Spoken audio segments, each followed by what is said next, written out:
What is up, internet? It's your boy Tinku, and it's week 3 of being stuck in the house. But I promised you guys I'd keep doing the videos, and so I'm gonna keep doing the videos.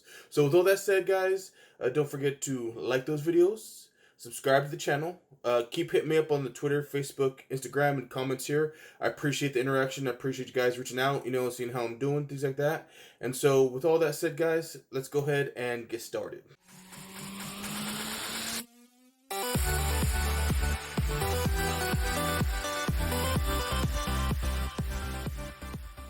Okay, so today I want to talk about Dr. Stone.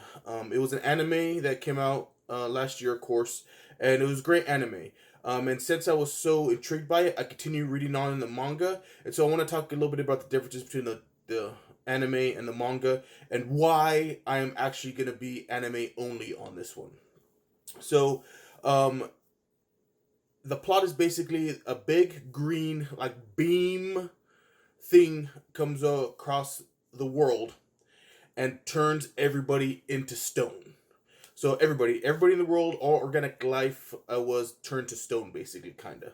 And so what happens is, 3,700 years later, the human people that were petrified kind of start to break free, and that's when we meet our main character, Senku. Senku is a genius. He is always been science minded. When the civilization was a civilization, he was a science kid, always experimenting, always doing things. Very smart, super genius level. Because his whole goal was going to space. Because he admired his father, kind of, even though he never admitted that his father was an astronaut, things like that. And so, very smart, very scientific individual. And so he decides that he's going to revive civilization. He gets discovers that like nitric acid can actually undo the petrification. But before that happens, he's joined by his friend Taiju, and Taiju is kind of a dummy, but he's like a big-hearted, like oaf almost. You know what I mean? He doesn't get the science stuff, but he's very endurancy. He's very well in shape, and he's very much Senku's best friend, and he actually was able to break out of the petrification himself too. And so him and Senku find each other and start, deciding they're gonna revive civilization. Senku's gonna do all the thinking and make all the experiments and do all the stuff, and then he's gonna do a lot of the work, the lifting, and get everything going and help out Senku any way he can, because that's just the kind of person he is. They revive Yuzuhara. Yuzuhara is a girl that Taiju's in love with. And in fact, when the beam hit, he was actually confessing to her when the beam hit. And so, kind of like, that's what kept him alive. The fact that he never got to tell her, never got to tell her. And he found her even after, the 3,700 years, everything changed because that's how strong his love was. And so they revive. And so the three together are going to start, rebuilding civilization. Well, they end up in a bit of a pickle, and they have to revive a guy named Tsukasa. And Tsukasa is a beast. So, Taiju can fight and stuff like that, but he doesn't like to fight. He's kind of a passive aggressiveness. So he'll just sit there and take hits. But he doesn't go down, but he sits there and just take hits. And Tsukasa is the exact opposite. He's a martial artist. He's a fighter. He's able to take down lions, and, he's just a monster, just barehanded, able to think. And so they're using him for protection and stuff like that as they're going to rebuild this new world and do all the science stuff. So they make a pact saying, hey, I'll be your bodyguard, you be the worker, you do this, do that. And so Senku makes this deal with these guys and they go. Well, it turns out Tsukasa is a flat-out murderer. What ends up happening is he believes that this is a way for the world to get reset.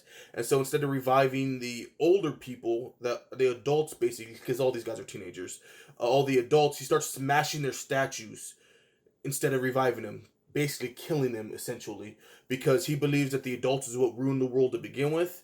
And so with his guidance, he's gonna, make it to it's a world where everybody can live. And so him and Senku don't see eye to eye on this. Like, Senku wants to revive everybody, return the world to its scientific glory and how it was, and he wants to stay in the primitive age and treat it as a reset button and, control everything, so the adults can't come around and ruin everything with their war and their I own this property, you own this property, stuff like that. And so they butt heads, and Tsukasa basically betrays Senku, and is gonna So Senku busts out and creates the Kingdom of Science. I don't want to say too much because it might ruin what goes on, but basically, um, Taju and his girl ends up staying with Tsukasa, kind of spies almost. So Senku goes off and starts creating his Kingdom of Science, starting to create stuff, and so it's basically like a war between the Tsukasa Empire and the Kingdom of Science, and that's what the anime is kind of about. The Kingdom of Science, progressing, doing all the stuff, doing those things. Because you find out a lot of stuff. I don't want to get into it because you guys should really watch it. And so that's what the first season's about. Second season's been announced, and I love it. It's great. So I decided to read ahead because the first season kind of ends before the resolution of the war arc, we'll call it. And so I read on, got to see the resolution. It's great, and then reading the rest of the manga, trying to move forward.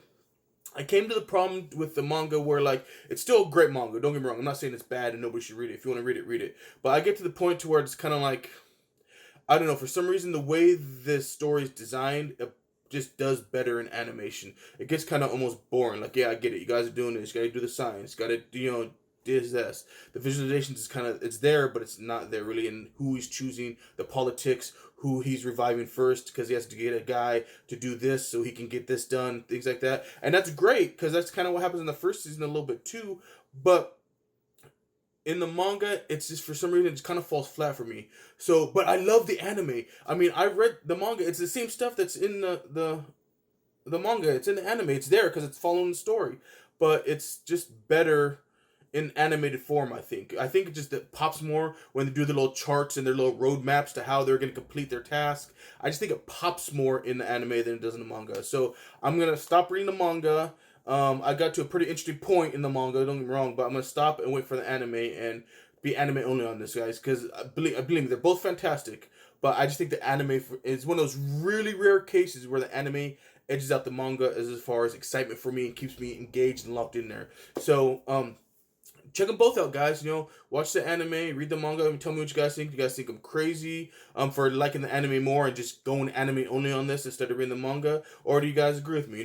Let me know in the comments down below. And like I said, I like interacting with you guys. So you guys keep them coming. I'll keep replying as much as I can. We're a smaller channel, so it's easy for me to do now. And remember, guys, if you can't trust a random fat guy you met on the internet, then who can you trust? And everybody have an awesome, awesome day.